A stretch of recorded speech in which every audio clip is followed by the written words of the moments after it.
O que você estaria disposto a suportar por amor a Cristo? Se você, por causa da pregação do Evangelho, fosse até mesmo preso, você estaria satisfeito com isso? Nas leituras de hoje, nós veremos o apóstolo Paulo testemunhando da fé em Jesus, mesmo em situações muito adversas.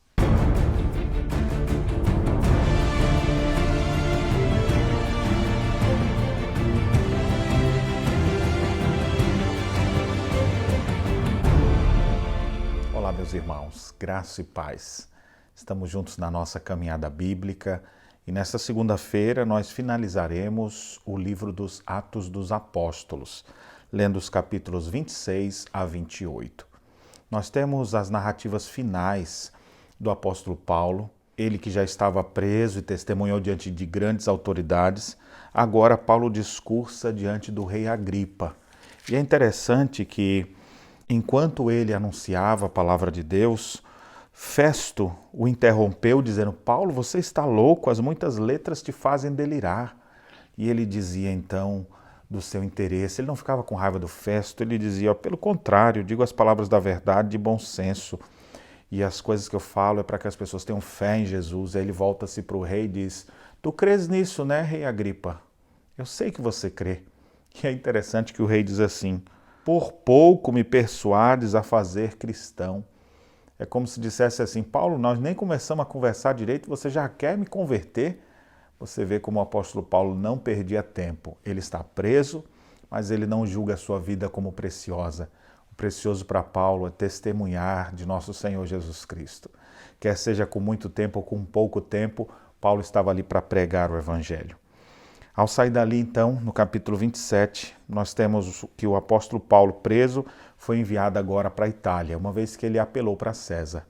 E nesse trajeto até a Itália, trajeto esse feito de navio, num período complicado, a navegação se apresentava como sendo perigosa naquele período, mas mesmo assim fizeram. E Paulo vai sofrer um naufrágio, juntamente com outros presos que ali estavam.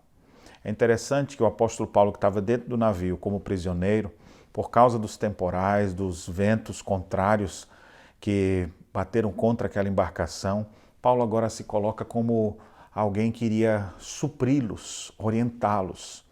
E o apóstolo Paulo então traz esperança, conforto para aquelas pessoas, pregando a verdade de Deus. A palavra de Deus tem que ser pregada a tempo e fora de tempo, em circunstâncias favoráveis ou adversas. Não há tempo a perder, devemos proclamar as virtudes daquele que nos chamou das trevas para a luz. E muitos ali ficaram maravilhados com a doutrina que o apóstolo Paulo apresentava. Sua vida foi marcada por sofrimentos. Naufragou, conseguiram no final dar numa ilha, a ilha de Malta. Quando eles começam a se aquecer na fogueira, vem uma víbora e morde Paulo. E as pessoas então diziam: esse homem deve ter feito muita coisa errada, porque tudo vai contra ele. Mas na verdade era o servo de Deus que estava ali para pregar a mensagem do Cordeiro. Ainda que vivamos tempos desfavoráveis, ainda que vivamos tempos difíceis, tempos de sofrimento e perseguições, situações que surjam em nosso caminho que nos deixem entristecidos, nada disso deve impedir o trabalho do Senhor Jesus. O trabalho que ele desenvolve através dos seus servos.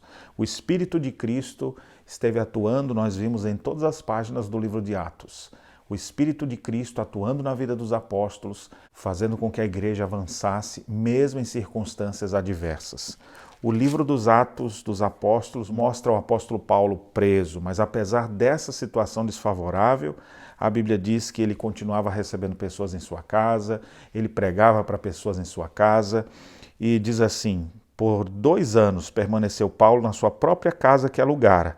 Ele era uma espécie de preso político, onde recebia todos que o procuravam, pregava o reino de Deus e com toda intrepidez, sem impedimento algum, ensinava as coisas referentes ao Senhor Jesus Cristo. Que belo exemplo nós temos no apóstolo Paulo, de alguém totalmente engajado na obra de Deus.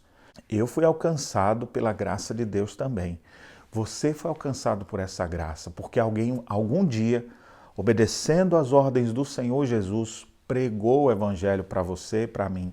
E agora cabe a nós essa missão de continuarmos proclamando as virtudes de Deus para aqueles que estão perdidos. Você tem meditado na palavra de Deus, lido as Escrituras diariamente. Tudo isso que você aprende, compartilha com alguém, fala com alguém, manda uma mensagem para alguém, convida essa pessoa para ir à igreja, compartilha um vídeo, uma pregação. Vamos ser instrumentos de Deus para a conversão das pessoas. Vamos trabalhar pela expansão do reino de Deus. Que Deus abençoe sua vida e as reflexões nesta segunda-feira.